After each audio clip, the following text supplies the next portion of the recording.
Saudara, diketahui polisi telah menangkap Aceh 17 tahun seorang pelajar SMA yang diduga menjadi pelaku pembunuhan korban berinisial H 8 tahun yang ditemukan meninggal dunia di perkebunan kelapa sawit Bukit Intan Bine, Desa Ibul, Simpang Teritip dengan tangan terikat dan kaki juga terikat pada Kamis 9 Maret lalu. Dalam keterangan yang disampaikan Kapolda Babel Irjen Polyan Sutra Kamis 16 Maret di Mapolda Babel, ia mengatakan kejahatan yang dilakukan oleh Aceh 17 tahun ditemukan adanya unsur kejahatan berencana dalam melakukan pembunuhan. Untuk itu, saudara, polisi mengenakan pasal yakni pasal 340 KUHP dan atau pasal 338 KUHP atau pasal 80 ayat 3 junto pasal 80 ayat 1 Undang-Undang RI nomor 17 tahun 2016. Mantan Kapolda Sultra ini juga menegaskan penyelidikan yang dilakukan oleh penyidik polisi tentunya tidak berhenti sampai di sini saja. Pihaknya masih terus mencari apakah ada keterlibatan tersangka lain dalam kasus ini serta adanya motif lain selain dari motif yang sudah disampaikan. Menurutnya, polisi tak lantas mengakui bahwa motif pembunuhan dan menskenariokan seolah-olah terjadi penculikan dengan meminta uang tebusan kepada orang tua korban. Seperti diketahui saudara, polisi telah mengungkap motif pembunuhan sadis bocah perempuan berinisial H di Bangka Belitung. Diketahui polisi menyebut motif pembunuhan adalah karena pelaku menginginkan uang dari korban. Selain itu juga karena pelaku merasa kesal oleh korban lantaran sering bersikap tak sopan ketika korban bermain di rumahnya.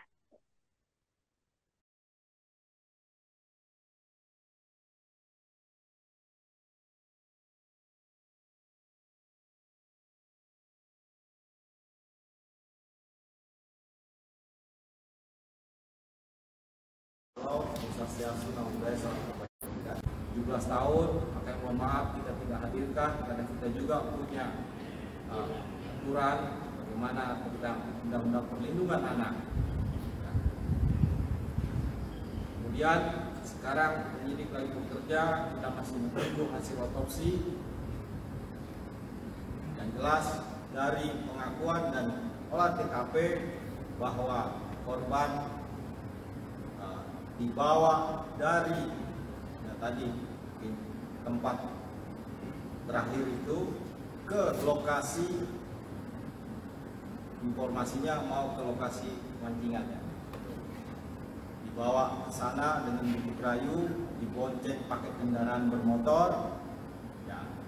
Kemudian di sanalah korban dieksekusi, mulai diikat, ya,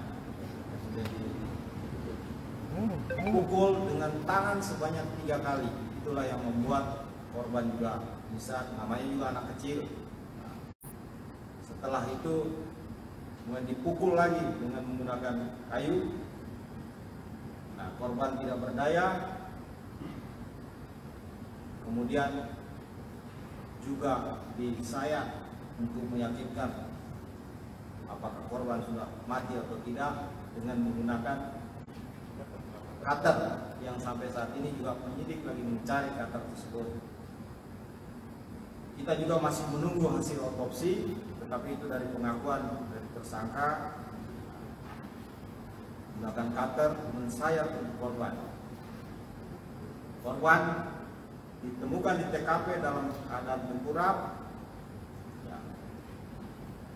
Itulah juga masyarakat banyak yang tahu itu sudah terjadi pembusukan mulai dari kepala sampai ke badan, kaki, karena tengkurap, yaitu yang kena dengan air, dibuang di sungai kecil di sana. Saya sudah lihat TKP-nya. Itulah cara korban mengeksekusi daripada cara pelaku mengeksekusi daripada korban. Namun demikian, polisi, penyidik, gabungan ini tetap terus mengembangkan kasus ini. Bagaimana motifnya? Ya, sementara kita dapatkan bahwa motif daripada pelaku ini dari hasil pemeriksaan dan juga WA sinkron bahwa melakukan penculikan ini, pembunuhan ini dengan meminta tebusan uang.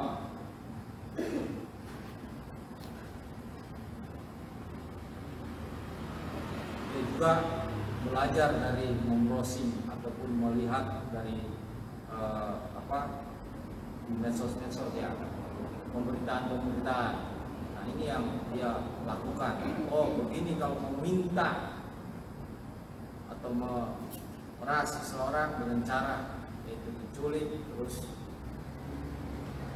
minta tebusan. Kenapa?